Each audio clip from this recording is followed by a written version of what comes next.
Assalamualaikum warahmatullahi wabarakatuh. Bismillahirrahmanirrahim. Alhamdulillahirabbil alamin. Wassalatu wassalamu ala asyrafil anbiya'i wal mursalin nabiyina Muhammad wa ala alihi wa sahbihi ajma'in, amma ba'd. Alhamdulillahirabbil alamin. Pertama, kita selalu bersyukur kepada Allah Subhanahu wa taala atas limpahan nikmat dan rahmatnya, yang mana dengan nikmat dan rahmatnya, alhamdulillah pada malam hari ini, pada petang hari ini, kita semua bisa melanjutkan ibadah kita kepada Allah Subhanahu wa taala, yang mana semua bentuk ibadah pasti harus diawali dengan ilmu. Dan alhamdulillah setelah sholat maghrib ini, ya baru saja kita melaksanakan sholat maghrib berjamaah di Masjid Ar-Rayhan, ya, Sugiyo Lamongan. Alhamdulillah kita bisa meneruskan kembali durus kitab Talbisul Iblis, karya Al-Imam Ibnul Jauzi rahimahullah ta'ala. Kita akan membahas yaitu bagaimana langkah-langkahnya iblis, tipu dayanya untuk menyesatkan manusia. Dan pertama, di halaqah pertama kemarin kita telah membahas tentang siapakah golongan yang selamat, siapakah golongan yang disebut wa wahidatun fil jannah, ya, satu-satunya yang masuk ke dalam surga, ya. Ternyata berbeda dengan satu-satunya yang kita yakini dulu. Kita sudah panjang lebar dari halaqah pertama membahas ternyata yang hanya satu-satunya masuk ke surga ialah apa yang mencontoh, meniru, mengikuti Rasulullah SAW dan sahabat-sahabatnya. Dan kemarin sudah kita sampaikan juga, ya, yang disebut wahiyal jamaah itu adalah jamaah secara manhajiyah maupun jamaah secara muamalah. Ya, kemarin insya Allah bisa dimurojaah kembali, bisa ditulis kembali pengertian-pengertian yang baru saja kita ulangi. Adapun kesempatan kali ini seperti yang tadi kita sampaikan, ya, di grup-grup, ya, kawan hijrah kita, bahwa malam ini kita akan membahas tentang 72 golongan yang tidak selamat alias yang sesat. Ya, sebagaimana penjelasan ahli ilmu bahwa 72 golongan itu tidak hanya batasan jumlah. Tapi orang Arab kalau menyebut 70 itu menunjukkan banyaknya, bahkan mungkin gak terhitung. Ya, karena pasti akan berkembang sebagaimana karakter kebatilan itu akan bercabang, nggak akan berhenti. Makanya dengan Al-Quran, dengan Rasulullah, Nabi itu yukhrijuhum minadz-dzulumat ilan nur. Kebatilan itu dzulumat, cabangnya banyak, nggak terhitung. Sedangkan kebenaran itu cuman satu.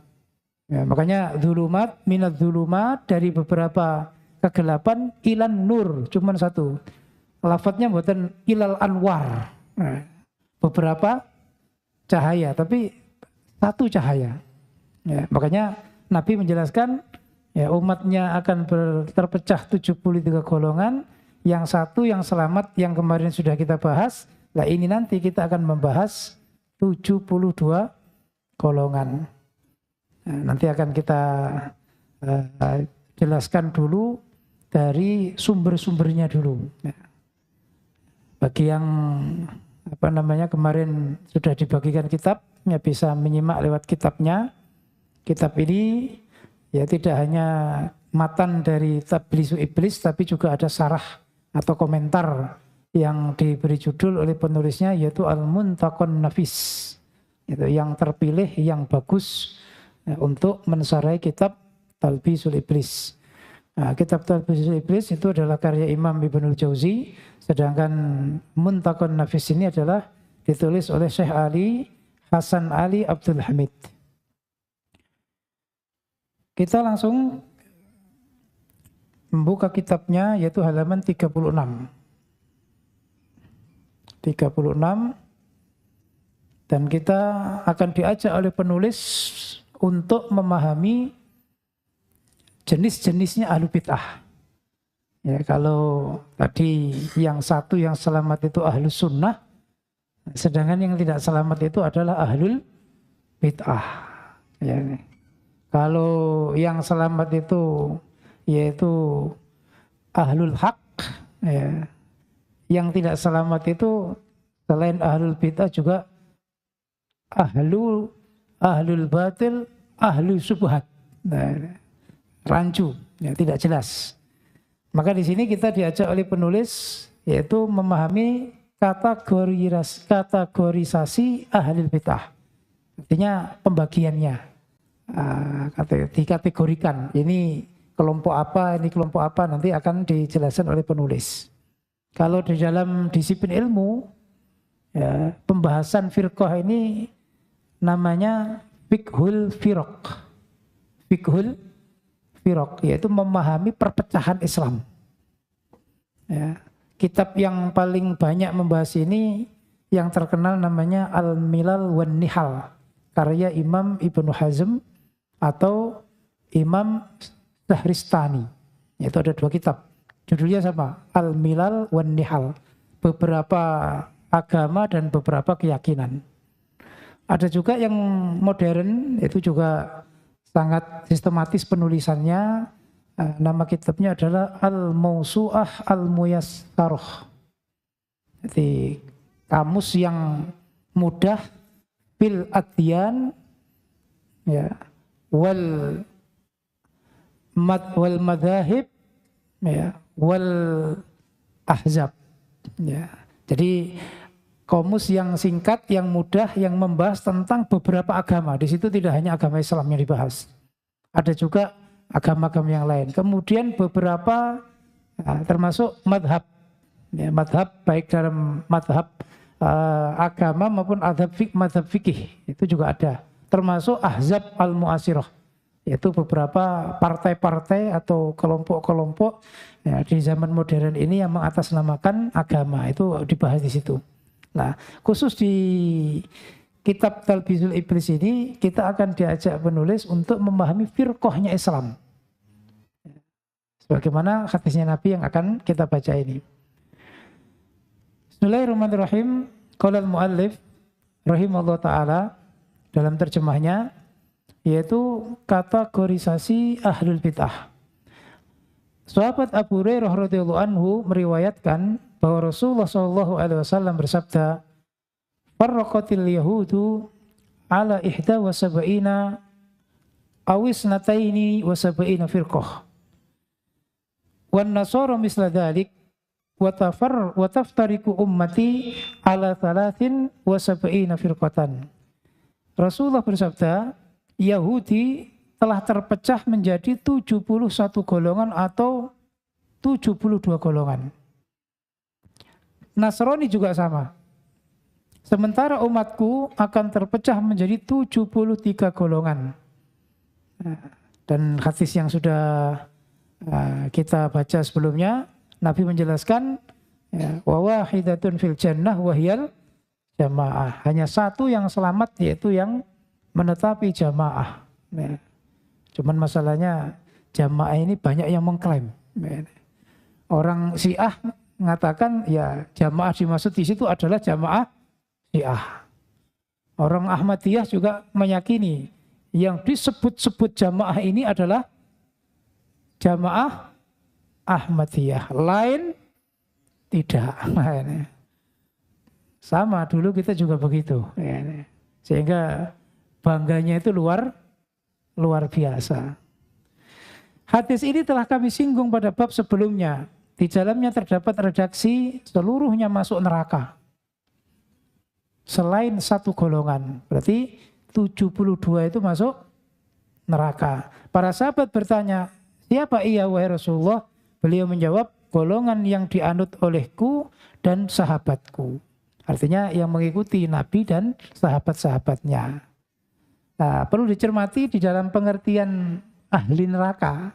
Semua 72 golongan ahli neraka ini ada perbedaan.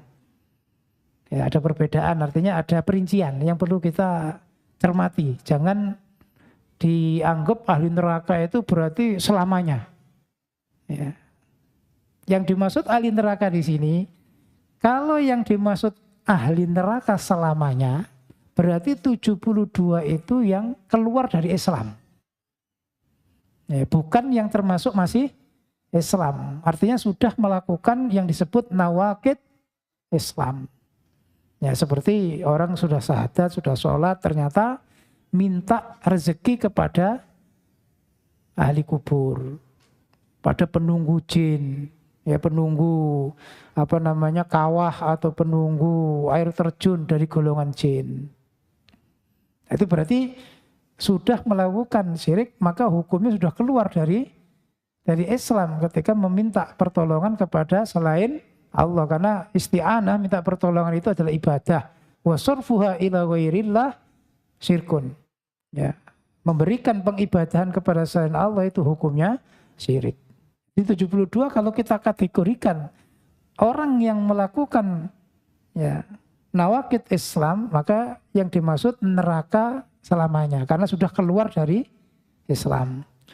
Kemudian yang dipilih ahli ilmu, mayoritas ahli ilmu yang dimaksud di sini ya 72 itu masuk neraka, tapi ya masih dalam koridor Islam. Artinya kesalahannya mungkin kesalahan fatal, pelanggaran besar, tapi tidak sampai mengeluarkan dia dari Islam. Cuma nanti di dalam perincian kelompok 72 nanti akan kita bahas.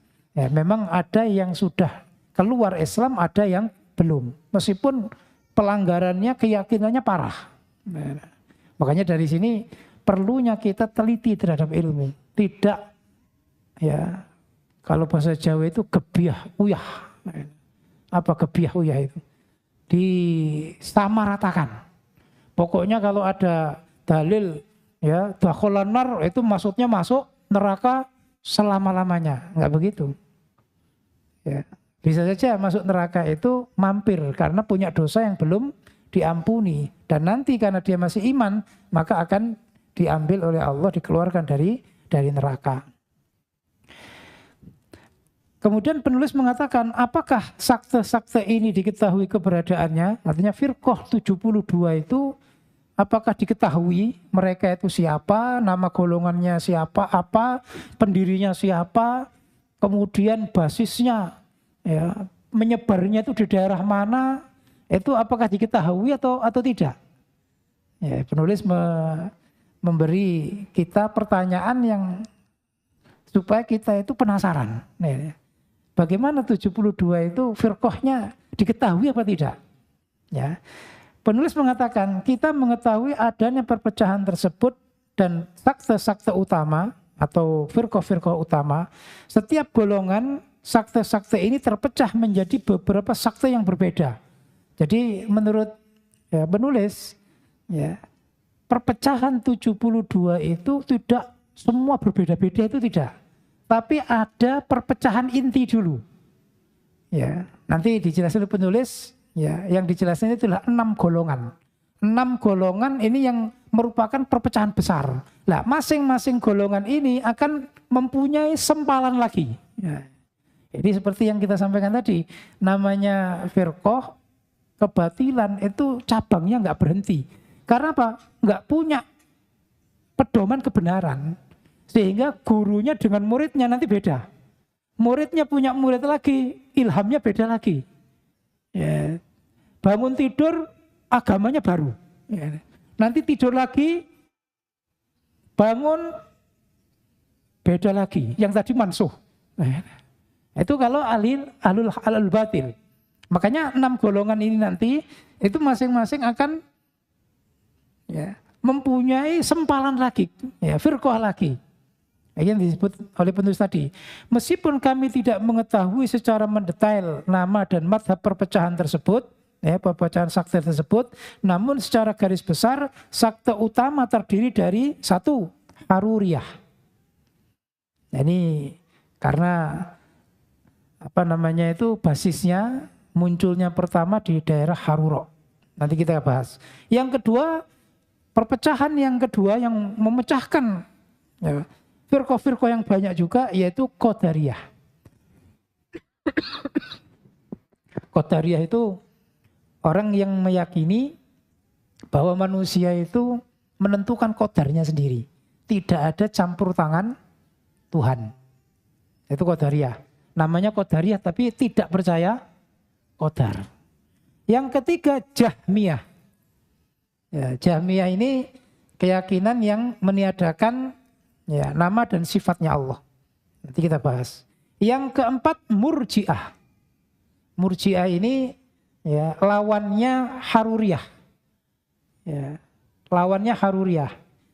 Orang yang menyatakan bahwa orang iman itu yang penting imannya dijaga. Meskipun maksiat sampai berbuat kekufuran, yang penting hatinya nggak kufur, itu nggak kafir. Jadi orang mengerjakan nawaqid Islam itu nggak apa-apa. Yang penting hatinya tetap iman. Nggak sholat nggak apa-apa. Yang penting tetap meyakini Allah satu. Itu adalah Murji'ah. Kemudian yang kelima adalah Rafidhah. Rafidhah itu Syiah. Ya, nanti kita bahas. Yang keenam adalah Jabariyah. Jabariyah ini lawannya Qadariyah. Kalau Qadariyah itu Allah nggak ada ikut campur terhadap perbuatan manusia, sedangkan Jabariyah manusia itu hanya diatur Allah. Manusia tidak punya kekuatan apa-apa, nggak punya pilihan. Nanti kita bahas. Nah, enam firqah ini yang membuat perpecahan begitu banyak. Ya, kalau dihitung sebenarnya saking banyak itu nggak terhitung. Cuman ahli ilmu mengumpulkan agar sabda Nabi 72 golongan itu kita bisa meraba. Memang ini adalah ijtihad para ahli ilmu untuk kita itu bisa menyaksikan apa yang disampaikan Nabi itu real, itu nyata. Ya. Meskipun kelompok-kelompok tersebut itu sudah punah namanya, tapi prinsip-prinsipnya, cara berpikirnya, gayanya itu ada zaman sekarang. Meskipun orang itu nggak namakan saya Haruriyah, saya Jahmiyah, tapi cara berpikirnya nanti ada. Ya, nanti kita contohkan. Ya. Maka ini adalah merupakan talam musad namanya. Talam musad itu rabaan dari ahli ilmu yang memperkirakan bahwa yang disebut Nabi 72 golongan itu ada. Ya. Dan kalau dihitung semua, ya lebih sebenarnya. Makanya hitungan ahli ilmu yang ditulis di sini oleh Imam Ibnu Jauzi atau pensarahnya dengan hitungan ulama yang lain mungkin namanya berbeda. Karena sebenarnya dari Haruriyah sendiri itu banyak. Ya, tidak hanya kalau di sini dihitung ya masing-masing nomor itu 12. Ya, masing-masing nomor atau masing-masing firqah itu pecah jadi 12 golongan. Nah, ini yang perlu kita cermati, ya. Kenapa kita diajak oleh penulis memahami golongan-golongan sesat? Apa perlunya? Ya, apa enggak malah terpengaruh nanti? Ya. Enggak malah membenarkan apa yang menjadi keyakinan sesat itu. Nah, di sini perlunya kajian yang disebut tadi itu fiqhul firaq. Ya, itu kalau di perkuliahan itu mata kuliah sendiri itu. Ya. Itu juga bentuk dari fakultas sendiri itu, untuk memahami sejarah perpecahan Islam. Ya, sejarah perpecahan Islam. Dari mulai orangnya, pendirinya siapa, munculnya di daerah mana, pokok-pokok pemikirannya itu apa, kemudian cabang-cabangnya apa, sampai fenomena modern yang mengambil prinsip-prinsip kelompok itu apa saja. Nah, ini. Contohnya Haruriyah. Haruriyah itu Khawarij. Khawarij di zaman modern mungkin orang nggak nyebut saya Khawarij, tapi ternyata cara berpikirnya Khawarij. Nah, ini kita sebelum membahas apa yang ditulis oleh penulis masing-masing 6 tadi, satu nomor, satu kelompok itu memecahkan 12 kelompok. Sekarang kita mungkin secara detail dulu 6 golongan tersebut ciri-ciri khasnya apa? Karena nanti yang ditulis penulis dari masing-masing 12 dari 6 golongan tadi perpecahannya itu isinya perbedaan-perbedaannya saja. Tapi yang perlu kita pahami yaitu pokok-pokok pemikiran inti ya, dari 6 golongan tadi. Ini yang mungkin yang ada bawa catatan bisa dicatat ya, istilahnya disimpulkan agar kita tahu ya, jangan sampai ternyata kita itu masih ya, memahami pemahaman tersebut ya. 6 golongan yaitu Haruriyah, Qadariyah, Jahmiyah, Murji'ah, Rafidhah dan Jabriyah.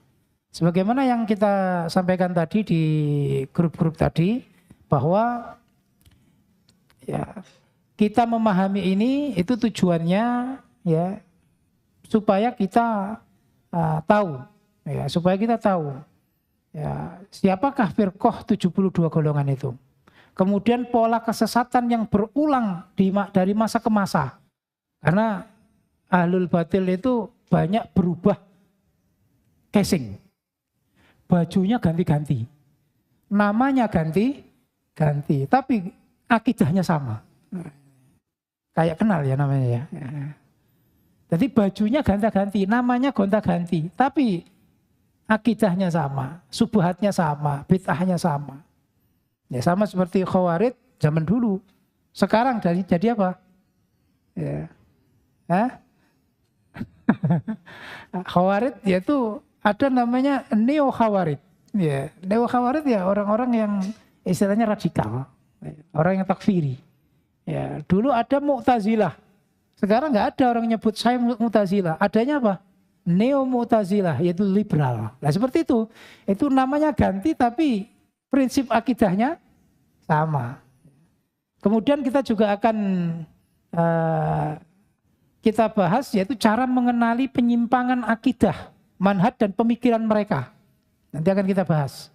Termasuk bagaimana kita selamat ya dari pemahaman yang sesat itu sehingga bisa murni mengikuti Rasulullah SAW. Maka pembahasan ilmu ini bukan pembahasan alat untuk berdebat, bukan. Tapi memahami ilmu ini nanti, ini alasan atau bahan bagaimana kita bisa selamat. Bukan untuk debat, tapi untuk supaya kita selamat, tidak terjerumus di dalamnya. Yang pertama kita bahas yaitu Haruriyah. Haruriyah itu ya yang paling populer daripada nama Haruriyah yaitu Khawarij. Khawarij itu maknanya orang-orang yang keluar. Bukan keluar dari jamaah, bukan. Artinya kalau diatur di jamaah atau dimaksud jamaah, di situ jamaahnya orang Islam. Keluar dari jamaah orang Islam. Nah, kenapa disebut Haruriyah? Karena mereka punya pusat, punya basis, punya markas di daerah Haruro. Ya, Haruro itu ya dekat ya, di daerah Irak. Ya, dekat Kufah. Kufah itu Irak. Ya, ini terjadi setelah perang Siffin. Jadi golongan Haruriyah ini muncul terjadi setelah perang Siffin, yaitu antara Ali, Khalifah Ali dan Muawiyah yang diakhiri dengan tahkim. Tahkim itu gencatan senjata. Nah, kelompok Khawarij ini ya, mereka dengan kejadian perang Siffin ya, Khalifah Ali itu mau menerima perjanjian damai padahal Muawiyah itu kasarnya memberontak, maka mereka menyatakan lepas tangan dari apa yang dilakukan oleh sahabat Ali dan sahabat Muawiyah, sehingga mereka mengklaim sahabat Ali dan sahabat Muawiyah kafir. Nah, ini akhirnya muncul namanya takfiri ya, muncul namanya takfiri ya. Kelompok yang mengkafirkan selain kelompoknya. Nah, jadi pokoknya cukup dengan pokoknya bukan kelompok kita, hukumnya kafir. Kalau sudah dalam kelompok kita kok keluar, murtad. Ya, karena sudah dihukumi kafir. Nah, itu ciri khas Khawarij. Napa kenal kali kelompok ngeten niki? Balung sungsum malah nggih. Ya, alhamdulillah, ya, ingkang sampun diparingi hidayah. Ternyata kalau kita masih mempertahankan pemahaman kita dulu, masuknya ke sini. Ya, sekedar ya kaidahnya bukan golongan kita itu berarti kafir. Nah ini sudah ciri khasnya Khawarij. Ya, seperti orang yang masuk ke daerah Haruro, bergabung ya, di markas mereka, di pusat mereka, dan menyatakan yang tidak bergabung di situ hukumnya kafir. Bahkan seorang sahabat Ali pun dihukumi kafir, akhirnya ditarget untuk dibunuh. Mereka mengirim 4 orang untuk mentarget membunuh sahabat Ali, sahabat Muawiyah, kemudian juru rundingnya sahabat Ali namanya Abu Musa al-As'ari, dan juru rundingnya Muawiyah yang bernama Amr bin As. 4 orang ditugaskan untuk membunuh. Dari 4 orang ini yang berhasil terbunuh adalah sahabat Ali bin Abi Thalib yang dibunuh oleh Abdurrahman bin Muljam. Abdurrahman bin Muljam. Nah, ini kisahnya seperti itu. Nah, inilah dari perpecahan ini muncul namanya Khawarij. Nah, muncul namanya Khawarij. Tadi ini paling banyak yaitu di daerah Kufah, ya, daerah Kufah sekarang masuknya ke Irak. Ya, itu basis awalnya. Kemudian yang perlu kita perhatikan ciri khasnya. Ciri khasnya itu artinya cara berpikirnya, pemahamannya. Ini perlu kita cermati. Yang pertama, ya, ciri khasnya itu ialah mengkafirkan selain golongannya. Ya, selain golongannya. Pokoknya bukan golongannya dengan alasan apapun kok enggak bersatu, enggak gabung, itu berarti belum dapat hidayah. Dan mereka tidak hanya enggak dapat hidayah, itu enggak, mereka memerangi. Makanya Khawarij itu punya pasukan yang memerangi Ali dan memerangi sahabat Muawiyah.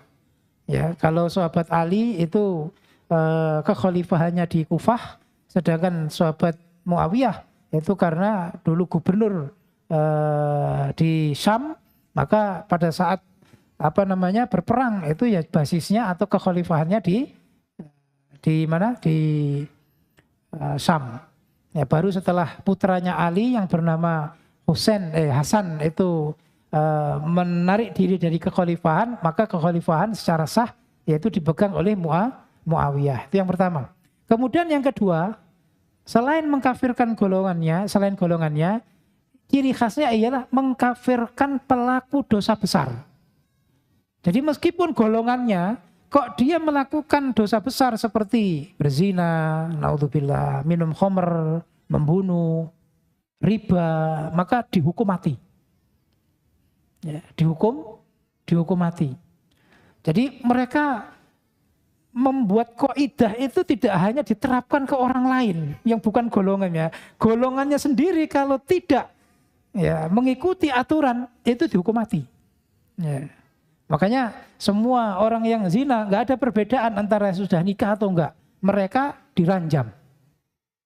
Ya, dihukum mati. Karena berarti hukumnya menurut mereka murtad. Imannya hilang. Ini. Kenapa mereka mengkafirkan pelaku dosa besar? Karena menurut mereka iman itu nggak bisa dipisahkan antara hati, lesan, dan perbuatan. Ya. Kalau hatinya iman, lesannya enggak, kafir. Hatinya iman, lesannya iman, tapi kok perbuatannya perbuatan seperti ini, melakukan dosa besar, maka menurut mereka kafir. Jadi iman itu nggak bisa terkurangi sedikit pun. Nah, ini nanti berbeda dengan Murji'ah nanti. Jadi Khawarij yang tulen itu menerapkan hukum itu keras, baik selain golongannya maupun golongannya. Kalau dulu kan kita keras ke golongan lain. Kalau golongannya sendiri, ya yang penting tetap jamaah. Ya. Man amila lillah fil jamaah, wa asaba qabilallahu minhu, ya. Wa man akhta'a ghafarolahu. Nah, itu Khawarijnya sebenarnya kurang murni itu. Kurang murni. Tapi ya sekedar bukan golongannya itu dianggap kafir, itulah ciri khas Khawarij. Nah, ciri khas Khawarij. Bisa dipahami. Kemudian termasuk pemikiran yang ada yang sampai sekarang ini masih dimiliki meskipun golongannya sudah nggak ada. Ya, sekarang kan kita nggak ada orang mengklaim deklarasi kita golongan Khawarij, itu kan nggak ada kan. Tapi cara berpikirnya, cara pemahamannya itu sama. Yaitu dilakukan oleh orang-orang yang punya pemahaman radikal. Ya, radikal itu apa? Keras. Ya, keras. Menganggap dirinya paling murni, paling benar. Termasuk apa? Termasuk mengkafirkan semua orang yang minta pertolongan pada manusia.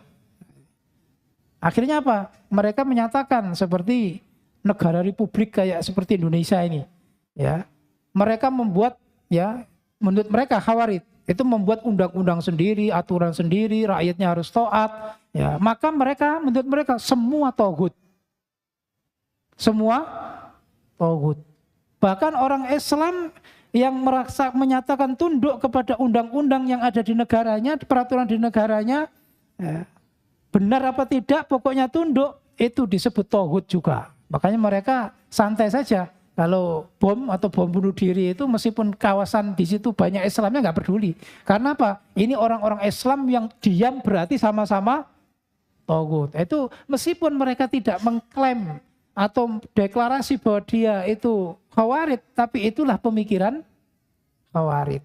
Ya, makanya kalau ada komentar-komentar, omongan-omongan sedikit-sedikit tauhid, sedikit-sedikit murtad, sedikit-sedikit kafir. Nah, ini ciri khas pemikiran tauhid. Ya. Termasuk lagi menghalalkan darah. Ya. Kalau bukan golongan kita itu hartanya halal itu sebenarnya. Ya. Cuman karena ada aturan undang-undang, ya ini kita budi luhur. Nah, ciri khas seperti itu adalah pikiran Khawarij. Ya, pikiran Khawarij. Ya. Makanya kalau mungkin nggak ada undang-undang, nggak ada negara, itu membunuh. Ya, tapi karena ada aturan negara dan merasa belum punya kekuatan sehingga budi luhur. Ya, makanya ada yang mencibir atau menyindir, itu Khawarij Hello Kitty. Ya, apa Khawarij Hello Kitty itu? Khawarij tapi cemen. Nah, kalau umpama Khawarij yang berani, ya seperti istilahnya kelompok yang kalau di Arab itu namanya Daesh. Daesh itu ISIS itu, yang memang menghalalkan darahnya orang Islam. Nah, itu ciri khas Khawarij. Meskipun mereka tidak menyebut kita adalah Khawarij, tapi itulah pemikiran-pemikiran Khawarij. Maka kita harus betul-betul hati-hati dengan sistem atau cara berpikir seperti ini. Ya, maka perlu kita pahami bahwa ahli sunnah tidak begitu. Ya, iman menurut ahli sunnah itu ada hati, ada lesan, ada perbuatan. Di situ perbuatan juga ada kategori. Ada yang keluar dari Islam, ada yang tidak keluar. Makanya ada kufrun duna kufrin. Kufur itu ada yang tidak sampai kafir. Seperti contohnya apa? Kufrun ni'mah. Kufur terhadap nikmat. Kita mendapat nikmat sedikit terus nggak bersyukur. Apakah langsung hukumnya kafir? Ya tidak. Seperti orang iman kemudian bertengkar. Ya. Bertengkar sampai yang satu terbunuh. Apa langsung dihukumi kafir? Ya tidak. Dia pelaku dosa besar. Nah kalau Khawarij tadi langsung dihukumi kafir. Bisa dipahami ini. Nah ini nanti kelompok ini itu juga akan membuat perpecahan yang banyak. Yang di buku ini oleh penulis ditulis 12 golongan. Jadi golongan Khawarij Haruriyah ini nanti juga akan memecahkan atau ada sempalan dari Khawarij ini yaitu 12 golongan. Maka kita harus mengikuti akidah Ahlussunnah wal Jamaah. Akidah Ahlussunnah wal Jamaah itu untuk menghadapi orang Khawarij itu ya, memerangi pikirannya sebelum pedangnya. Artinya kita tidak boleh berhenti ya menyatakan bahwa pemikiran seperti itu adalah pemikiran yang sesat. Kemudian berikutnya yang kedua yaitu Qadariyah. Qadariyah ini kelompok yang dicetuskan oleh seseorang yang bernama Ma'bad al-Juhani. Kalau Khawarij tadi kelompok itu yang mencetuskan itu banyak orang. Ya, sampai 6.000 orang zaman Ali itu yang masuk ke daerah Harura itu sampai 6.000 orang. Nah, kalau Qadariyah ini pencetusnya satu orang namanya Ma'bad al-Juhani. Ya. Akhirnya diteruskan oleh pengikutnya ya, di abad yang pertama tahun ya sekitar 70 Hijriah. Ya. Di situ basisnya kalau tadi di Kufah, kalau ini di Basrah, sama-sama Irak. Tapi ini di kota Basrah. Ya. Pokok pemikirannya yang perlu kita pahami dari Qadariyah itu ialah menolak takdir. Meyakini bahwa manusia itu menentukan perbuatannya. Jadi menurut Qadariyah ya, bahwa saya diberi minum ini, saya minum dan tidak itu saya menentukan. Tidak ada campur tangan Tuhan. Artinya apa? Konsekuensi dari pemahaman ini bahwa Allah tidak tahu saya itu minum apa tidak sampai saya minum. Itu Qadariyah. Padahal yang benar yang bagaimana?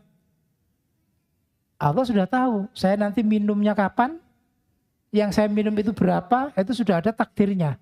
Inna kulla syai'in khalaqnahu biqadar. Semua kami jadikan ada takarannya, sudah ada tulisannya. Tulisannya ada, Allah juga tahu, Allah juga menciptakan. Ya. Allah juga istilahnya itu menghendaki. Jadi itu sesuai dengan kehendak Allah. Tapi kalau Qadariyah tidak. Qadariyah itu yang menentukan adalah manusia. Jadi manusia menciptakan perbuatannya sendiri. Ya. Yang kedua, menafikan ilmunya Allah. Jadi gandengan dari tadi, mereka tidak percaya Allah itu tahu. Allah hanya tahu global, tapi detail itu nggak tahu. Seperti tadi itu, saya minum, tapi minumnya kapan? Berapa yang saya minum? Allah itu nunggu saya mengambil gelas ini, nunggu saya minum. Nah, itu kalau pembahasan bab qadar itu pasti, ya, Qadariyah itu dibahas. Ini ada kelompok yang menafikan qadar. Pengaruhnya apa? Kalau membuat pemahaman seperti itu, akhirnya ya kalau sudah menyatakan bahwa Allah itu ya tidak ikut campur dengan ketentuan Tuhan, maka disitulah muncul kelompok yang bernama Mu'tazilah, yaitu kelompok yang mengedepankan akal, rasional. Ya, sehingga mereka lebih mengedepankan akal daripada dalil. Kalau dalil itu hanya alternatif. Ya, akal itu yang menentukan. Karena apa? Menurut mereka manusia menentukan nasibnya sendiri. Sampai hukum pun itu disilahkan akalnya yang mengambil, bukan dalil. Nah, ini bahayanya. Makanya kalau ada kelompok meskipun nggak ngomong dia Mu'tazilah, kok dalil itu dimusyawarahkan dulu. Dipilah-pilih mana yang sesuai dengan keinginannya. Nah, ini itu termasuk ciri khas Mu'tazilah, taqdimul aql 'alan naql. Mengedepankan akal daripada dalil. Ya. Meskipun berkali-kali ya, dalam doktrinnya menyatakan taraktu fikum amroini lan tadillu ma tamassaktum bihima kitabillah wa sunnatin nabi, dan prakteknya kalau belum diijtihadi enggak akan dilakukan. Nah, ini berarti mengedepankan akalnya baik secara individu maupun kelompok. Nah, ini masuk ke ciri khas ya, dari Qadariyah dari sisi yaitu tadi orang yang mengedepankan akal sampai-sampai menentukan manusia itu yang menentukan nasibnya. Allah ya, hanya memberitahu, Allah hanya memberi penjelasan. Ya, artinya apa? Orang iman kafir itu ya yang milih adalah manusia itu sendiri. Tidak ada menciptakan kafir menciptakan iman itu nggak ada. Sampai-sampai nanti salah satu kelompok ini yang bahaya, yaitu ada kelompok namanya yang dijuluki pecahan dari Qadariyah itu adalah Syaitoniyah. Kenapa dijuluki kelompok Syaitoniyah? Karena mereka menyatakan Allah tidak mungkin menciptakan setan. Nggak percaya. Kenapa? Kalau Allah menciptakan setan, berarti Allah menciptakan keburukan. Nah, masa mungkin Allah menciptakan keburukan? Jadi mereka seperti itu. Jadi konsekuensi dari pemahaman ini banyak sekali nantinya. Nah, ini sekilas yang perlu kita sampaikan. Maka di sini kita harus hati-hati dengan pemahaman Qadariyah. Dan Qadariyah ini ya ada yang ekstrimnya, kalau sampai menghilangkan nama pengetahuan Allah, meyakini Allah nggak tahu sebelum terjadi, itu bisa kufur itu. Ya, itu bisa kufur. Makanya tadi disampaikan 72 ini secara umum mungkin masih dalam koridor Islam. Tapi ketika yang ekstrim, yang keterlaluan, itu bisa kafir, masuknya ke nawakid tadi itu. Ya. Ke hal-hal yang membuat seseorang keluar dari Islam.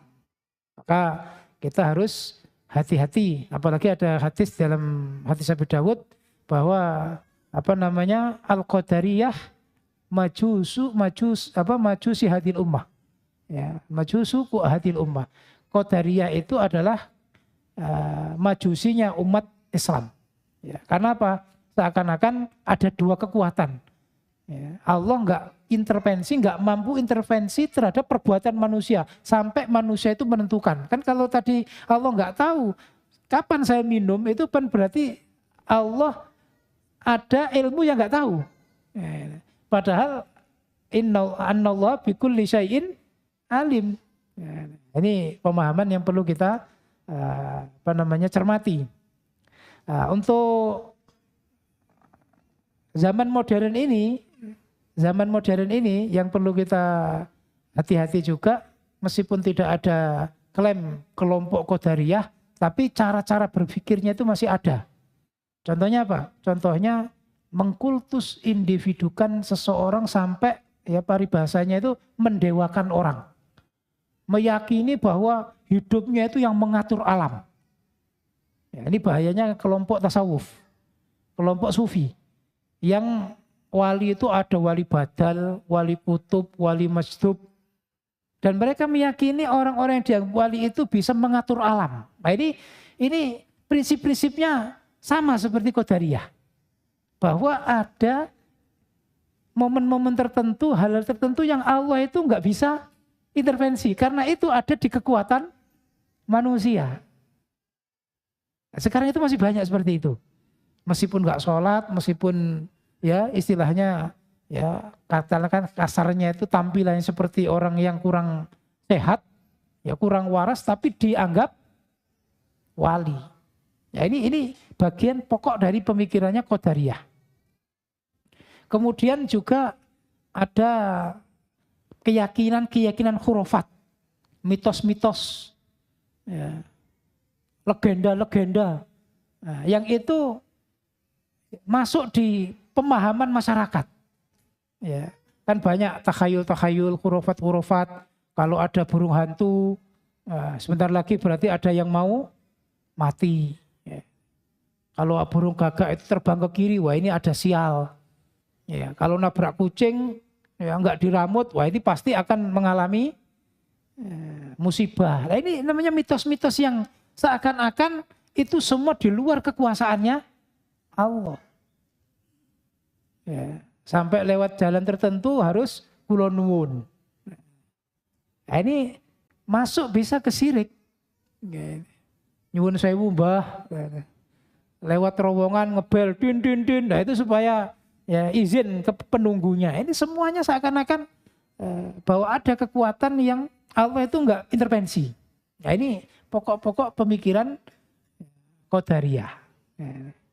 Termasuk lagi yang penting kita pahami, pemikiran ini juga terwakili oleh kelompok namanya kelompok liberal yang saya sampaikan tadi. Ya.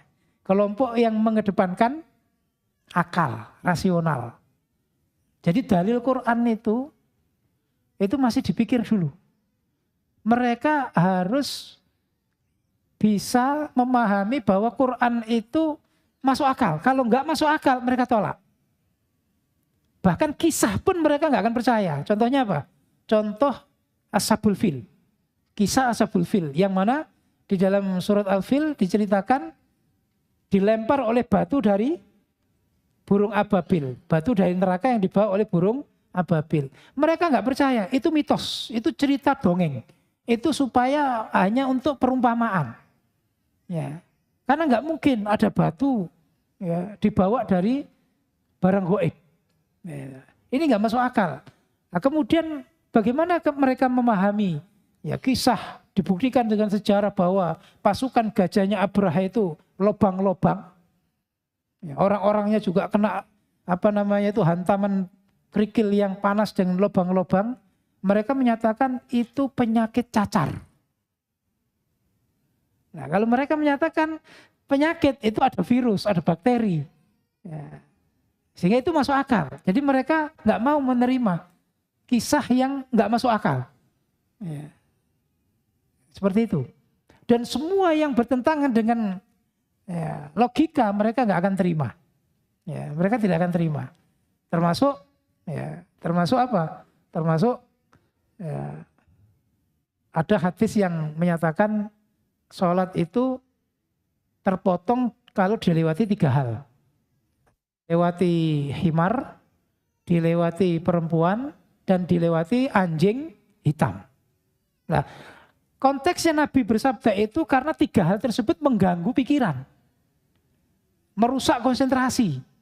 Kalau ada himar, ya lepas, itu pasti akan nanya. Pikirannya itu ini kontennya siapa ini?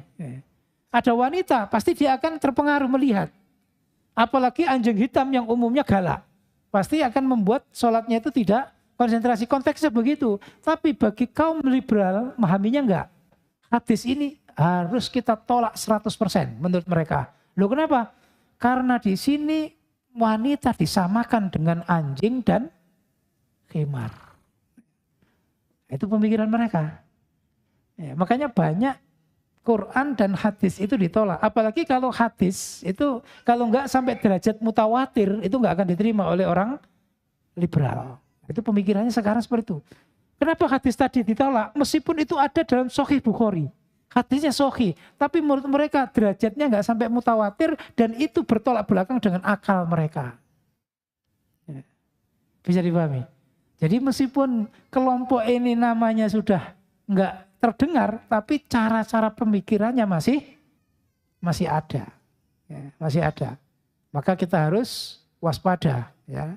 Kita harus waspada. Kita harus mengalahkan akal kita di depan wahyu, di depan Al-Quran. Ya, kita harus sami'na wa ata'na mastata'na. Fattakullaha mastata'atum. Ya, maka semua pelanggaran, semua kebebasan di dalam berbuat kejahatan itu siapapun yang menormalisasikan, yang menganggap itu biasa, itu hak asasi manusia, atas nama hak asasi manusia, itu sebenarnya pikiran qadariyah. Karena apa? Yang menentukan itu adalah manusia sendiri. Manusia sendiri. Naudzubillah. Ini yang perlu kita pahami. Sampai sekarang yang menganggap biasa LGBT, ya, itu adalah pilihan manusia, itu adalah ya urusan manusia, Allah enggak ikut campur di situ, itu juga namanya pemikiran dari qadariyah. Ya. Bisa dipahami? Adzan dulu napa? Adzan dulu, monggo. Muadzin.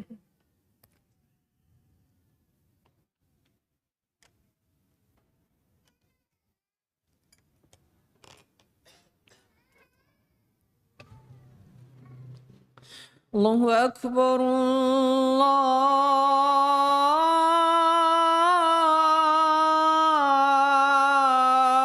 Akbar, Allahu Akbar,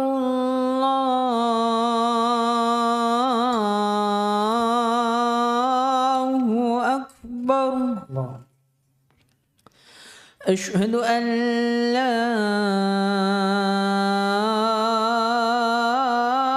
إله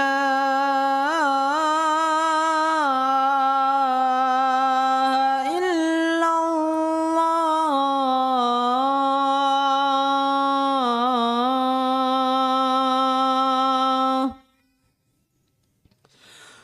أشهد أن لا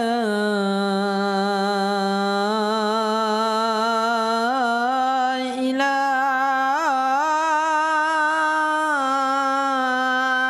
إلا الله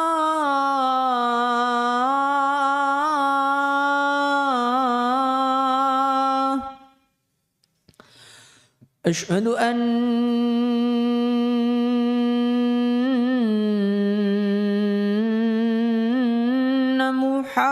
محمد رسول الله أشهد أن محمد رسول الله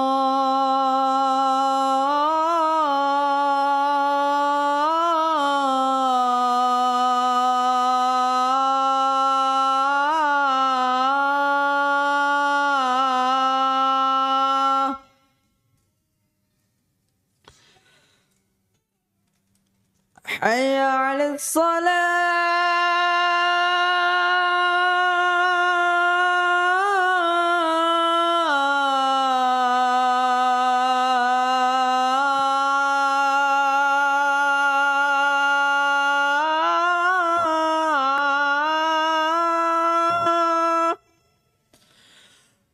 حي على الصلاة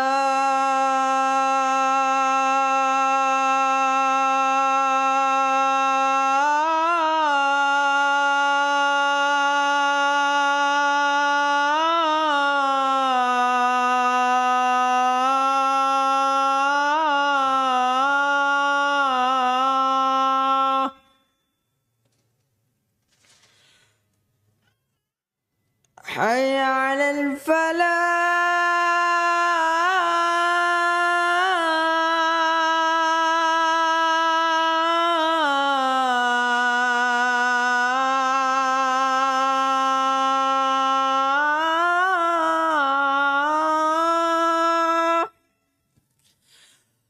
حي على الفلاح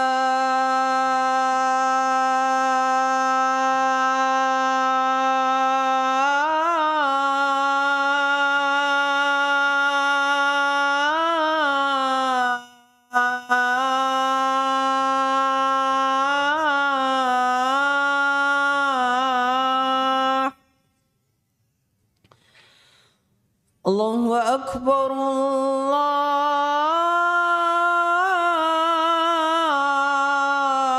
الله أكبر Allahu Akbar. لا إله إلا الله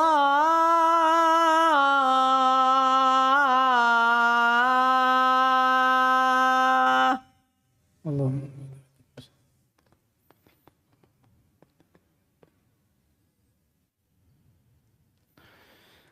Kita lanjutkan, yaitu kelompok yang ketiga, yaitu kelompok Jahmiyah. Pendiri dari kelompok ini namanya Jahm bin Safwan. Ya, dan kalau diurut-urut, Jahm bin Safwan ini punya guru, gurunya punya guru yang mentoknya ternyata orang Yahudi yang pernah menyihir Nabi, yaitu Labid ibnul Aqsam. Itu ternyata guru-gurunya itu dari penyihir yang pernah menyihir Nabi dari golongan Yahudi, yaitu Labid ibnul Aqsam. Ini muncul di abad kedua, ya, setelah 100 Hijriah. Munculnya yaitu di daerah Khurasan. Khurasan itu kota Tirmid atau Al-Marwi. Kalau sekarang Tirmidz itu masuknya di Uzbekistan. Ya, masuknya di Uzbekistan. Ya, kelompok ini lebih cenderung ya berkaitan dengan nama dan sifat Allah. Karena kelompok Jahmiyah itu menafikan semua nama dan semua sifat. Jadi pokok pemahamannya itu mereka tidak mempercayai nama dan sifatnya Allah.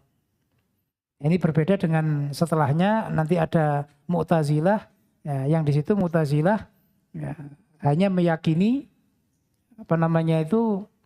nama. Ya. Kalau Asy'ariyah meyakini sifat dan mengingkari sebagian nama. Nanti penjelasan di Tauhid Asma was Sifat. Kemudian selain mereka menolak nama dan sifat, akhirnya konsekuensinya pemahaman ini mereka mentakwil namanya. Mentakwil itu merubah maknanya. Ya, merubah maknanya seperti yang diikuti oleh Mu'tazilah dan Asy'ariyah tentang Allah di atas arsy. Mereka meyakini nggak mungkin kalau Allah di atas arsy. Karena kalau Allah di atas arsy berarti Allah butuh tempat. Nah, secara logika yang ditempati dengan yang menempati itu besar yang menempati. Nah, kalau Allah di atas arsy berarti arsy lebih besar, berarti ada makhluk lebih besar daripada Allah. Maka menurut mereka yang meyakini Allah di atas arsy itu kafir. Itu konsekuensinya. Ya. Lah ahli sunnah tidak begitu. Ahli sunnah meyakini Allah di atas arsy. Sedangkan bagaimananya, keadaannya bagaimana, ya, itu wallahu a'lam. Allah yang lebih tahu. Ya. Yaliku ala jalalihi. Ya. Cocok dengan keagungannya, ya, yang sesuai dengan keagungannya. Maka kita tidak boleh menvisualisasikan bahwa Allah di atas arsy digambar, itu nggak boleh, karena itu akan berbeda ya dengan kenyataannya. Karena akal kita itu nggak akan bisa memikirkan hal itu. Jadi orang yang punya pemahaman Jahmiyah ini, dia pasti akan namanya mentakwil, ya. Atau ada namanya tahrif, merubah. Ada namanya ta'til. Ta'til itu mengkosongkan, maksudnya meniadakan. Seperti wallahu yuhibbul muhsinin. Allah mencintai orang yang berbuat baik. Menurut Jahmiyah, termasuk Mu'tazilah, termasuk Asy'ariyah, ya, terutama yang di Indonesia ini banyak Asy'ariyah. Kalau memahami akidah Asy'ariyah, ya, itu mereka meyakini Allah mencintai orang berbuat baik itu bukan mencintai, tapi memberi. Karena kalau cinta itu urusan hati. Nah, masa Allah punya emosi? Nah, kalau Allah punya emosi, senang dan tidak berarti seperti makhluk. Padahal menurut mereka yang biasanya dihafal itu, ya, yaitu khalif alal ahdas. Mereka berbeda, mukhaliful hadas. Ya, mereka berbeda dengan yang baru, makhluk. Ya, maka mereka tidak meyakini. Ya. Maka Allah menyatakan Allah mencintai itu maksudnya memberi. Ya, Allah memberi. Ini bentuk dari penyimpangan. Kemudian urusan iman mereka hanya dengan hati. Ini bahayanya Jahmiyah. Maka nantinya masuknya bisa ke Murji'ah. Yaitu apa? Melakukan apapun nggak apa-apa. Yang penting hatinya iman. Ya, yang penting hatinya iman. Merubah Quran pun nggak apa-apa. Bahkan mereka lakukan supaya mempertahankan keyakinannya. Contohnya siapa? Contohnya yaitu Ja'ad bin Dirham. Itu pengikutnya Jaham bin Sofwan. Saat itu dia merubah ayat wa kallamallahu Musa taklima. Allah mengajak bicara Nabi Musa, itu dirubah ayatnya dengan apa? Wa kallamallaha Musa taklima. Maknanya Nabi Musa yang mengajak bicara Allah. Karena keyakinan mereka apa? Mereka menafikan sifat kalam. Kalau Allah berbicara berarti Allah seperti makhluk. Lah kalau ada ayat kok isinya wa kallamallahu Musa taklima, sebenarnya itu bukan fa'ilnya Allah, bukan, tapi Musanya. Karena dulu kan Arab itu tidak ada harokat. Zaman Nabi, zaman sahabat, zaman tabi'in belum. Itu abad keberapa baru ada harokat, terutama yang setelah yang kita ceritakan tadi malam itu yang bernama Ibnu Muklah dalam Qot Naskhi, itu baru ada harokat, sebelumnya nggak ada. Maka karena kosongan, ya dia berani bahwa Quran itu bukan Nabi, bukan Allah yang mengajak bicara, karena mereka menafikan Allah bicara. Nah, seperti ini yang dimaksud. Jadi berani merubah ayat Quran untuk mengikuti keyakinannya. Untuk mengikuti keyakinannya. Nah, ini ciri khas golongan sesat ya seperti itu. Ya, ketika mengkafirkan orang lain, ya, maka keluarganya yang menyatakan keluar dari kelompoknya sudah dianggap murtad. Akhirnya apa? Enggak diberi warisan. Ya, ini. Nikahnya sudah otomatis batal. Jadi kalau suaminya yang hijrah, ya, istrinya langsung dinikahkan. Nah, tanpa ada urusan cerai karena sudah otomatis batal. Ini yang terjadi. Ya. Di kelompok kita dulu seperti itu. Ya, teman-teman yang hijrah tahu-tahu istrinya sudah nggak ada. Ya, anaknya sudah ikut pulang. Tahu-tahu sudah ada surat cerai padahal nggak pernah mencerai. Ya, tahu-tahu sudah punya suami baru. Nah, itu karena orang ketika meyakini sesuatu maka konsekuensinya itu ke hal yang lain itu banyak. Seperti ya, orang Jahmiyah ini karena nggak percaya Allah itu berbicara, maka mereka meyakini Quran itu dirubah. Bahkan ini juga yang menelurkan keyakinan Mu'tazilah. Quran itu bukan kalamullah, tapi makhluknya Allah. Namanya makhluk, ya bebas kita rubah-rubah sesuai dengan keadaan. Maka menurut mereka, ya bukan teks yang menjadi dasar, tapi konteks. Konteks itu apa? Quran, hadis, itu bisa dirubah sesuai dengan kebutuhan. Itu bahaya yang sekarang. Makanya itu juga yang menelurkan pemikiran liberal. Ya, liberal itu juga sama. Ya. Kalau Quran di ayat waris itu laki-laki dapat 2 bagian. Perempuan 1 kan begitu. Nah, kalau sudah mempunyai pemahaman seperti ini, ya nggak bisa, harus disesuaikan dengan keadaan, dengan tradisi. Ya, maka sebagian suku perempuan lebih banyak daripada laki-laki, meskipun Islam. Dengan alasan apa? Sudah tradisi. Nah, ini keyakinan mereka merubahnya dari dasar ini. Bahwa itu adalah ya bukan kalamullah, itu Quran atau teks itu sesuai, harus tunduk kepada konteks dan keadaan. Nah, arak itu haram kalau daerah panas, tapi daerah dingin nggak apa-apa. Ya, karena itu menghangatkan badan. Babi itu haram kalau makanannya kotor. Makanan-makanan yang basi. Tapi kalau ditempatkan tempat yang khusus, ya makannya khusus, bergizi, kebersihannya komputerisasi, nah ini. Nah, itu jadi halal. Nah, ini masuknya ke sini semua. Itu maka menurut ahli sunnah, ya kelompok ini adalah kelompok yang sesat. Bahkan ya, paling sesat dalam bidang ya nama dan sifatnya Allah. Di antara Mu'tazilah, di antara Asy'ariyah, Maturidiyah itu yang paling sesat Jahmiyah. Karena mereka menafikan semuanya. Nama dan sifat. Ya, nama dan sifat. Makanya sampai Imam Ahmad menyatakan orang Jahmiyah itu zindik.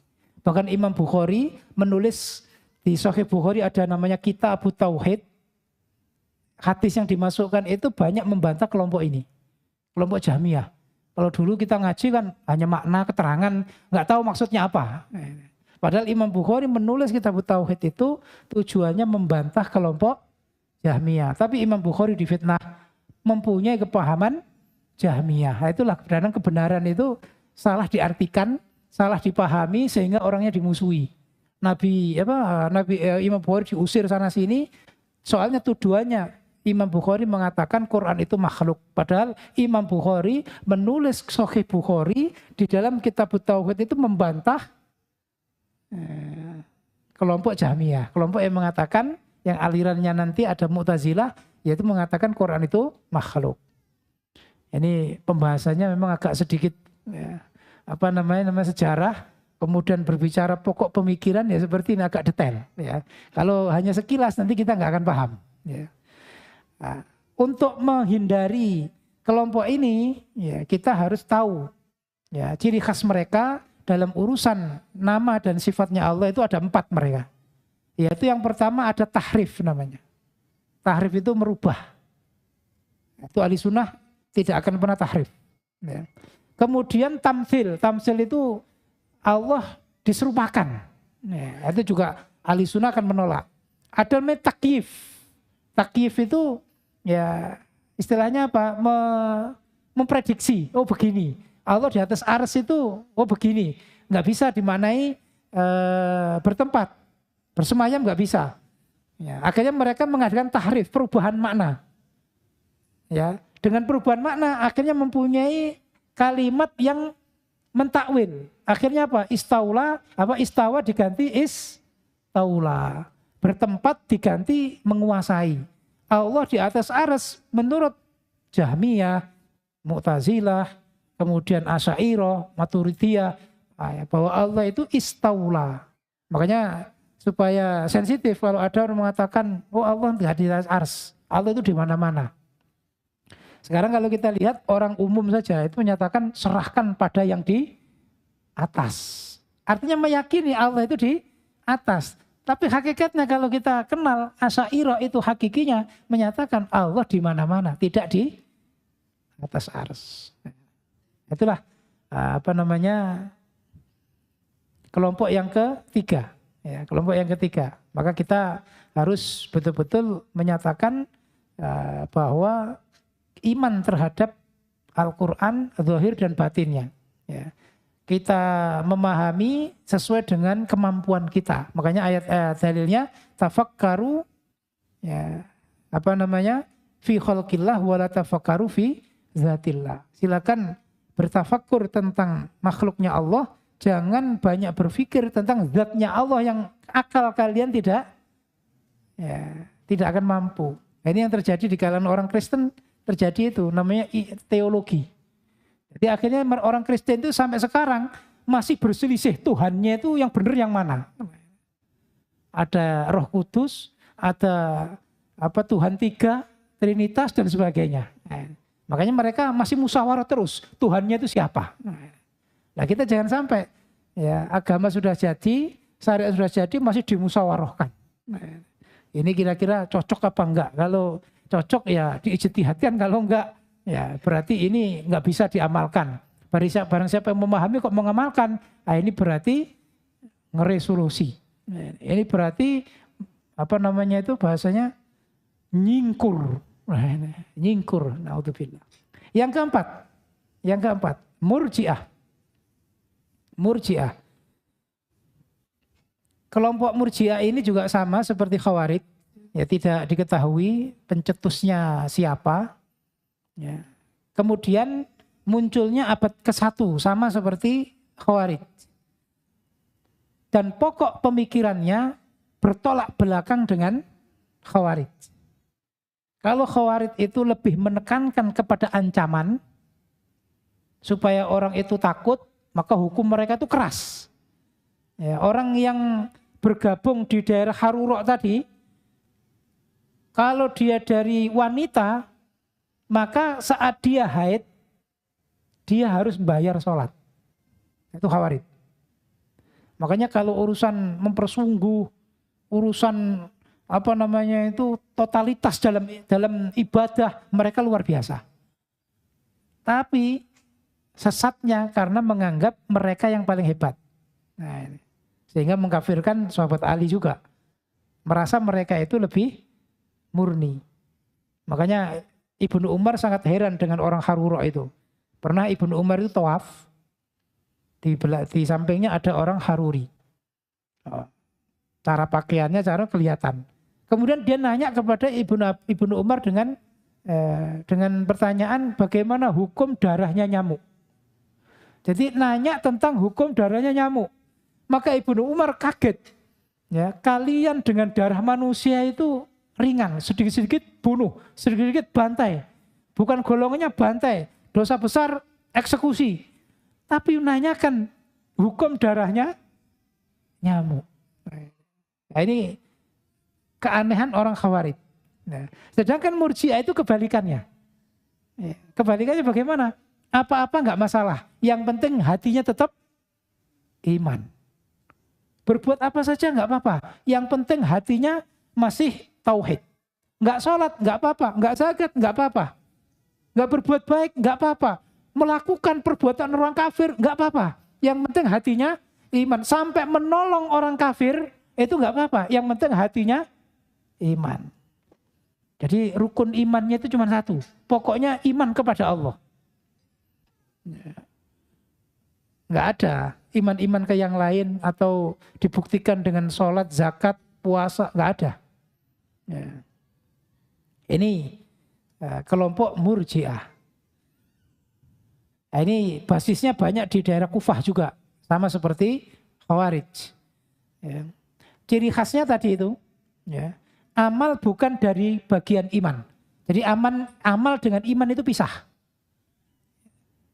Separah apapun perbuatan seseorang sampai masuk ke kekufuran itu nggak masalah. Yang penting hatinya iman apa enggak. Nah, padahal ahli sunnah kan nggak begitu. Ahli sunnah itu ketika melakukan pelanggaran, selama pelanggaran itu bukan nawakid Islam, masih Islam. Seperti zaman Nabi ada sahabat yang bunuh diri. Bunuh diri itu kan dosa besar. Nabi nggak mau nyolati, tapi Nabi memerintah sahabat untuk mensolati. Berarti dia muslim apa kafir? Muslim. Nah, kalau kelompok kita dulu diceritakan ada yang anak pondok mati, ya naik di kereta, terus dulu kan biasanya ada yang kalau kereta itu bukan di dalamnya karena nggak ada karcisnya, nggak bayar, naik di atasnya. Itu ternyata kena besi, mati. Dibawa ke pondok nggak disolati.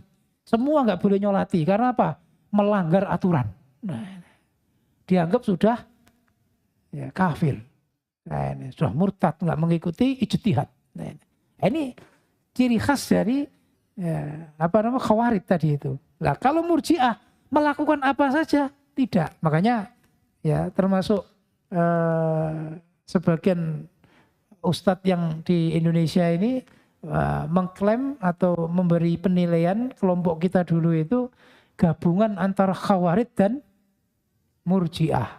Khawarijnya kepada orang lain, Murji'ahnya kepada kelompoknya. Nggak apa-apa, yang penting tetap jamaah. Nah, ini bahayanya. Makanya kalau kita bicara perpecahan ini koreksi bagi kita juga. Ya.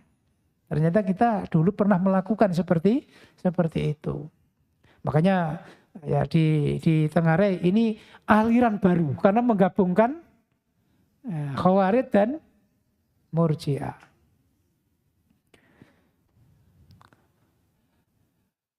Kemudian fenomena modern dari Murji'ah ini itu ya bisa kita nyatakan atau bisa kita ketahui dengan omongan seperti nggak apa-apa, yang penting hatinya baik.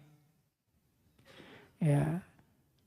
Melakukan apa saja nggak apa-apa, yang penting hatinya tetap tauhid. Ya. Akhirnya apa? Meremehkan sholat, meremehkan muamalah riba. Karena apa? Yang penting iman.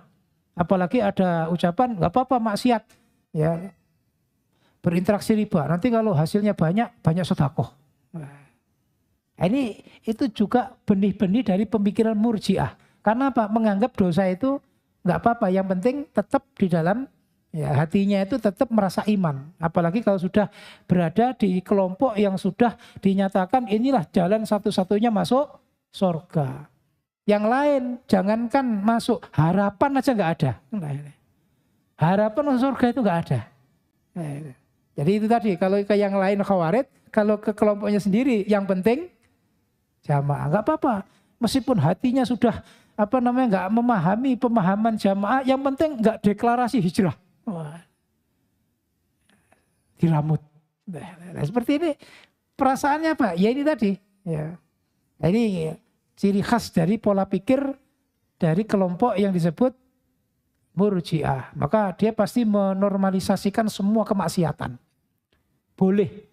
Apapun dilakukan boleh. Yang penting hatinya jangan sampai kafir. Perbuatan kafir nggak apa-apa. Sampai menolong orang kafir, bergabung dengan orang kafir pun nggak apa-apa. Yang penting hatinya iman. Karena iman menurut mereka itu hanya hati. Nggak ada sangkut pautnya dengan amalan. Padahal ya, amalan itu pembuktian iman. Illalladzina amanu wa amilus sholihat. Yang kelima, ya, setelah kita selesaikan yang 6, adapun nanti nomor-nomor berikutnya insya Allah di halaqah berikutnya. Yang kelima, Rafidhah. Kelompok Rafidhah ini adalah kelompok Syiah. Syiah yang ekstrim. Kenapa disebut Rafidhah? Saat itu cucunya Ali bin Abi Thalib, yaitu Zaid bin Ali, ya, beliau melarang ya, semua yang mengikutinya untuk mencela sahabat. Ya, karena banyak dari kalangan orang yang mengkultus individukan sahabat Ali, mereka mencela sahabat Abu Bakar, Umar, Utsman, itu mereka meyakini merampas haknya Ali. Mestinya setelah Nabi wafat itu yang jadi khalifah adalah Ali. Ya, makanya mereka merasa atau meyakini kekhalifahan Abu Bakar, Umar, Utsman itu enggak sah. Ya. Nah, Zaid bin Ali itu melarang, kalian harus mengagungkan mereka. Nah, ternyata mayoritas dari pengikutnya itu tidak mau. Maka disebut Rafidhah, orang yang menolak maknanya. Orang yang menolak itu muncul di abad kedua. Basisnya sama di Kufah. Ya, ciri khasnya yaitu mencela sahabat Abu Bakar dan Umar. Mengkultus individukan Ahlul Bait. Ya, bahkan nanti kalau kita bicara perpecahannya nanti ada satu kelompok yang mengatakan malaikat Jibril itu keliru alamat di dalam menyampaikan wahyu. Mestinya sahabat Ali, bukan Nabi Muhammad. Tapi karena sudah kadung Nabi Muhammad, maka mereka mengikuti. Tapi mereka meyakini ya, sebenarnya Ali yang berhak mendapatkan ya, wahyu. Karena termasuk alasan mereka, buktinya Ali yang berani tidur di tempat tidurnya Nabi. Nabi malah kabur. Nabi malah pergi. Ali yang siap menghadapi orang kafir. Padahal saat itu Ali itu yang ditawari oleh Nabi. Dan dia sanggup. Ya, meskipun masih kecil, berada di tanduk kematian gak masalah. Ya untungnya orang kafir masih ngecek dulu sebelum ditusuk. Wah, dipastikan ini Nabi apa bukan. Ternyata ya, setelah dibuka selimutnya, ya, di situ adalah Ali bin Abi Thalib. Nah, kelompok Rafidhah ini yang menurunkan 12 sempalan Syiah yang disebut Isna Asriyah. 12 keimamannya Syiah. 12 keimaman Syiah. Nah, kelompok ini berbeda dengan kelompok sebelumnya. Kelompok ini terbangun atas pergolakan politik, kekuasaan. Kekuasaan. Sehingga yang menjadi doktrin itu adalah kultus individu, tokoh. Ya, bahwa tokoh kalian ini terdolimi, tokoh kalian ini diusir, maka kalian harus menuntut balas. Jadi itu yang digembar-gemborkan, yang didoktrinkan. Ya, maka kelompok Rafidhah ini ya istilahnya apa? Sudah menabuh genderang perang dengan sunnah itu dari mulai zaman perang Siffin. Ya, ketika tadi sahabat Ali dan Muawiyah itu gencatan senjata, ya, itu kan terbagi 3 golongan. Ada yang mengikuti Ali, yang ekstrim mengikuti Ali sampai mengkultus individukan, itu namanya Syiah. Sampai menyatakan huwa, Ali itu Allah, ruhnya itu Allah. Sampai begitu. Kalau tadi masih malaikat Jibril masih keliru, itu masih di bawahnya. Yang lebih tinggi lagi, Ali adalah Allah. Kemudian ada golongan Khawarij yang tidak milih Ali dan tidak milih Muawiyah.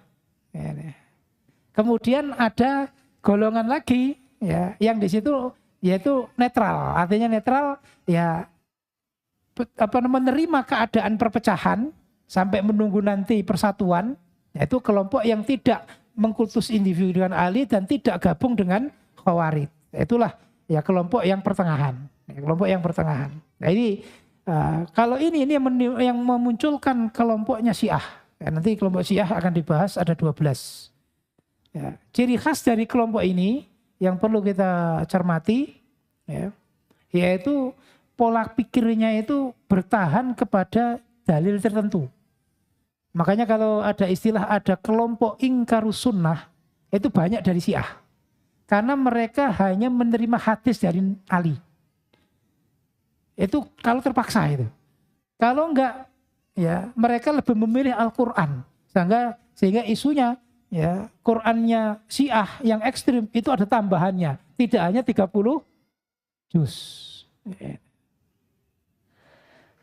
Jadi polanya, pikirannya itu stagnan dengan dasar yang dia pahami saja. Nggak mau menerima hadis-hadis dari ahli hadis Sahih Bukhari, itu nggak mau. Itu tolak semua. Yang kedua, mereka itu ya, betul-betul mendewakan pimpinannya. Ya, mendewakan pimpinannya sampai menyatakan pimpinan itu maksum. Ya, sampai di kekhalifahan Bani Fatimiyun itu menyatakan semua imam mereka itu sudah mempunyai nur ilahi. Ubun-ubunnya sudah diusap. Kalaupun toh hati itu soki, maksudnya itu sebagai kiasan Allah menolong. Bukan ya di dalam dirinya sudah ada nur ilahi seperti yang diyakini oleh Syiah. Makanya mereka banyak dari khalifahnya mereka, kalau dia berjalan, semua yang ada di kanan kiri harus sujud semua. Harus sujud semua. Ya. Ini istilahnya apa? Ya, mensakralkan pimpinan. Pimpinan nggak ada yang salah, harus benar semua. Ya. Ijtihadnya itu ijtihad yang sudah harus dilaksanakan. Sedikit menanyakan itu sudah menentang. Nah itu ciri khas Syiah itu. Ya. Kenal nggih kelompok wonten niku nggih? Ya, ini kayak lihat film nyata ini ya kan. Kemudian ciri khasnya lagi, loyalitas tanpa batas dalam kelompok. Bukan dalil, bukan Quran hadisnya, tapi kelompoknya. Ya, loyal, meskipun didudukkan dalilnya salah. Ya, ini keliru, dalilnya begini-begini. Oh, bukan urusan saya, itu urusan pusat. Kalau salah itu yang pusat yang salah. Oh, itu saking loyalnya itu, ya dalil di depan mata itu ditolak. Nah, ini ciri khas Syiah. Ya. Kalau kita pikir-pikir kita bahas kok semuanya ada ini ya kan. Ya, kelompok kita dulu itu dari mulai pertama, kedua, ketiga, keempat, kelima kok ada semua ini. Tidak hanya Khawarij dan Murji'ah saja. Nah, ini semakin tampak ini kan, semakin tampak. Ciri khas lagi orang Syiah itu lebih mengedepankan emosi, kemarahan daripada dalil. Jadi kalau dalil dicela atau dalil ditolak, mereka diam. Tapi kalau kelompoknya disinggung, wah ini sudah. Ya. Berani berkorban. Full timer. Perjuangan. Ya. Jadi bempere. Ya. Wong pusat. Nah, ini bentuk dari luar biasa.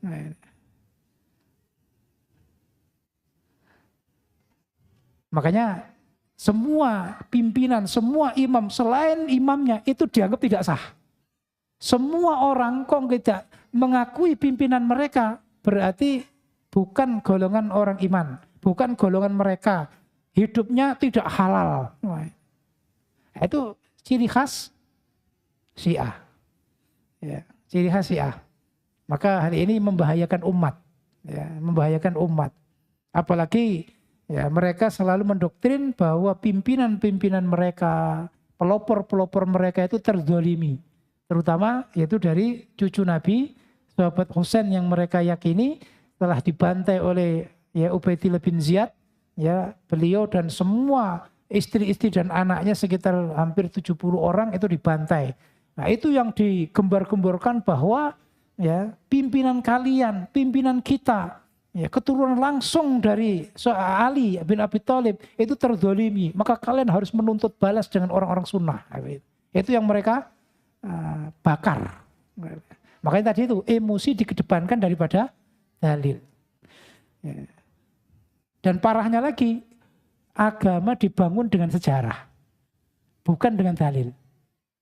Dengan sejarah mereka sendiri, mereka buat sendiri. Ya, sehingga mereka memusuhi ahli sunnah. Nah, ini sama dengan kelompok kita dulu.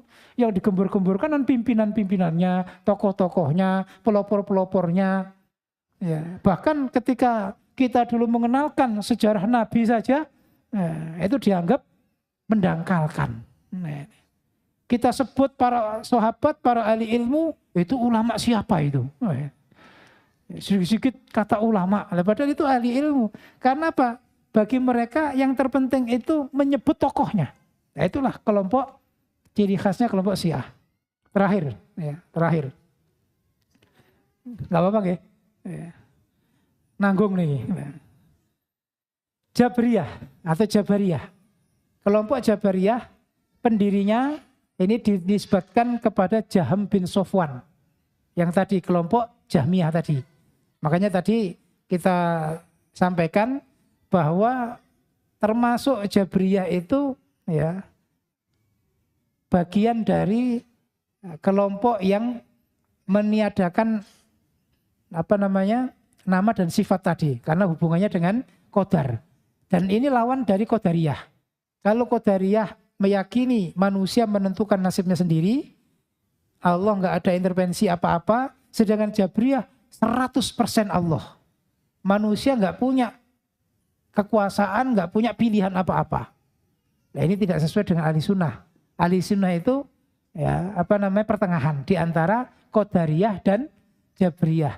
Sebagaimana ahli sunnah juga pertengahan di antara Khawarij dan Murji'ah. Ya, Murji'ah. Ini kalau di kelas ada pertanyaannya, ada soalnya ini karena perbedaan-perbedaan itu perlu kita cermati.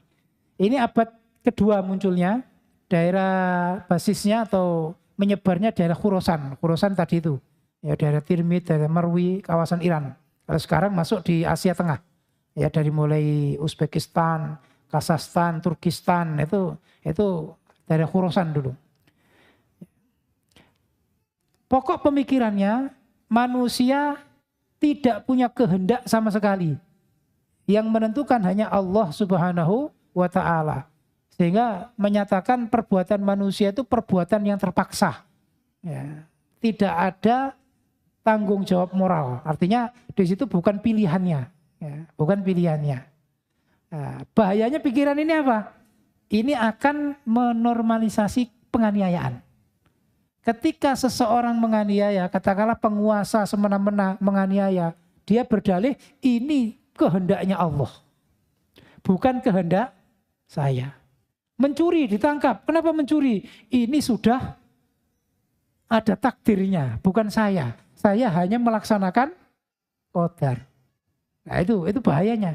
Jadi orang akan dengan mudah melakukan kemaksiatan, mengikuti keinginan bebas dengan hak asasinya, ya, karena ini adalah pilihan saya. Ini adalah ketentuan dari Allah. Kalau pilihan saya tadi, yaitu kaum Qadariyah. Maka ini ditolak oleh ahli sunnah. Bahwa ahli sunnah tidak begitu. Allah memang menentukan semua, tapi manusia oleh Allah juga diberi pilihan. Makanya Allah mengutus Rasul untuk mengajak iman. Jangan sampai kafir. Seperti itu. Jadi kalau detailnya nanti pembahasannya di bab masalah qadar. Dan kelompok ini juga yang paling berperan mendatangkan semua jenis bid'ah. Jadi mayoritas bid'ah itu datang dari Jabriyah ini. Ya. Karena apa? Orang-orang yang dianggap punya kapasitas, orang-orang yang dianggap punya ilmu, mereka dengan mudah menyatakan ini ilham dari Allah. Tadi malam saya mimpi dan saya diberi wahyu. Dan ini hasilnya. Padahal itu buatan sendiri. Tapi dia mengklaim ini dari Allah. Atau mungkin ya dimanfaatkan oleh setan. Setan datang dengan mengaku malaikat. Jibril. Ya, bahwa engkau dengan ibadahmu sekarang diangkat menjadi Rasulullah. Rasulnya Nabi Muhammad sudah berhenti kemarin. Nah sekarang engkau yang diangkat baru. Nah, itu akan terjadi karena apa? Meyakini semua dari Allah, apalagi orang awam nggak tahu perasaannya itu juga dari Allah. Karena apa? Jabriyah, manusia nggak ada kekuatan untuk menolak. Ya. Maka semua akal sehat akan kalah dengan tipuan-tipuan tadi itu. Ya. Ini makanya ini adalah lawan ya dari Qadariyah. Ya. Qadariyah. Makanya fenomena zaman sekarang ini yang sudah kita saksikan banyak, ya, yaitu orang ketika melakukan kejelekan, ya, sesuatu yang nggak pantas dengan enteng mengatakan ini sudah takdir, ya, ini sudah ada tulisannya, ya qadarnya begini. Ya. Ini semua adalah pemikiran-pemikiran Qadariyah. Makanya meskipun sekarang orang nggak ada yang mengatakan saya Jabriyah, tapi kenyataannya pemikiran Jabriyah itu masih banyak. Ya, bekerja sama, dimodali, kemudian bangkrut. Ya. Setelah dituntut menyatakan ini sudah qadar. Ya, engkau tidak bisa menyalahkan aku. Saya hanya melaksanakan takdir dari Allah. Padahal atas kecerobohannya. Dia tidak hati-hati, manajemennya nggak bagus, nggak teliti. Ya. Maka dengan dasar ini, ya mungkin orang nggak ngomong dia Jabriyah, tapi kenyataannya dia memakai pikiran Jabriyah. Naudzubillah. Atau orang ada hanya menggantungkan orang lain, nggak mau berusaha, nggak mau memberi sesuatu dalam kehidupan, tapi dia mengganggu, merepotkan orang lain. Itu juga sikapnya Jabriyah. Karena apa? Dia menyatakan semua dari Allah, bukan dari saya. Kalau saya diam, ya itu sudah kehendak Allah. Saya makan atau nggak makan itu sudah nantinya Allah yang mengatur. Nah, tanpa ada usaha. Ini juga bentuk dari pemikiran-pemikiran Jahmiyah. Makanya perlu ya kita hati-hati. Poin terakhir yang perlu kita catat atau kita pahami bahwa kita semua yang pertama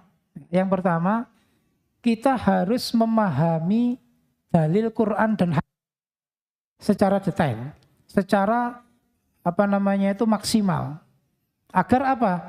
Agar kita terhindar dari cara memahami yang salah. Ya, yang terjadi di kelompok Khawarij dengan Murji'ah, Qadariyah dan Jabriyah. Karena apa? Mereka hanya logika. Maka kedepankan dalil atas akal. Taqdimun naql alal akal. Nah, itu yang harus kita lakukan. Agar kita nggak masuk ke kelompok-kelompok tadi. Yang kedua, kita harus menyeimbangkan antara ilmu, amal, ilmu, iman, dan amal. 3 hal. Ya, karena kalau tidak, nanti akan terjadi seperti kaum Khawarij.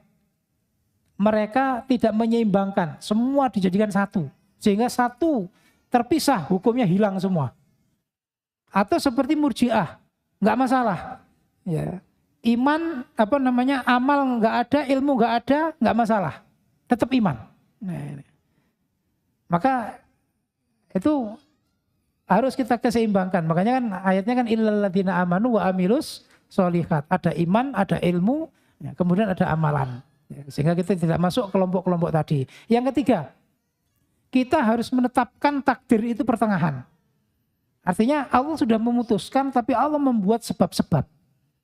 Ya, seperti kita lapar, kita akan kenyang kalau kita makan.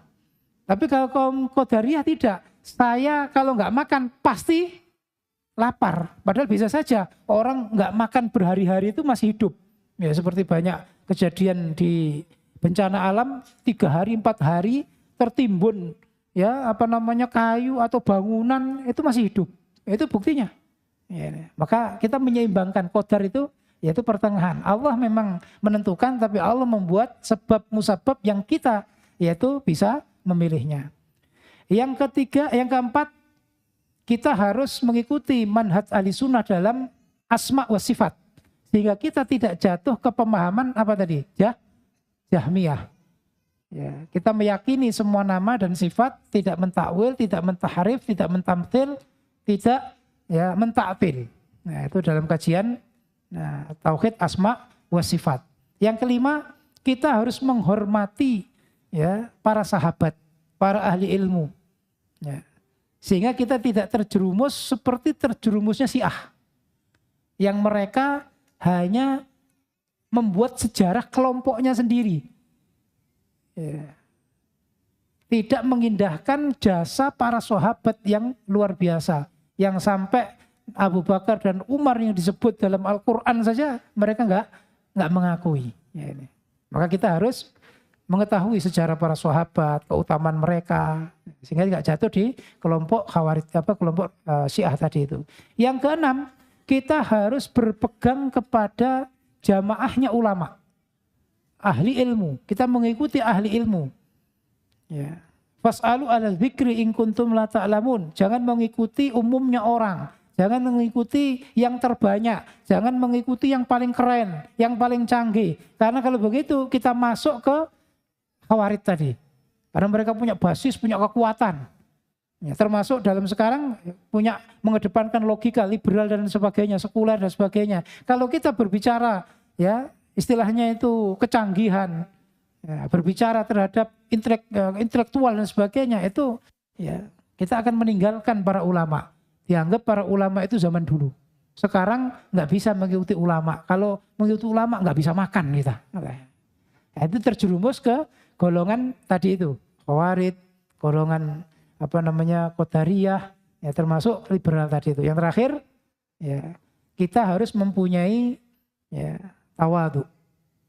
Ya, kita harus mengakui kekurangan kita, kelemahan kita, dan kita berusaha mensucikannya, tazkiyah. Ya, sehingga dengan begitu kita akan terhindar dari semuanya. Karena yang membangun kelompok-kelompok sesat tadi itu adalah sifat kesombongannya, ya, sifat keangkuhannya. Apalagi kalau sudah meyakini satu-satunya jalan masuk surga.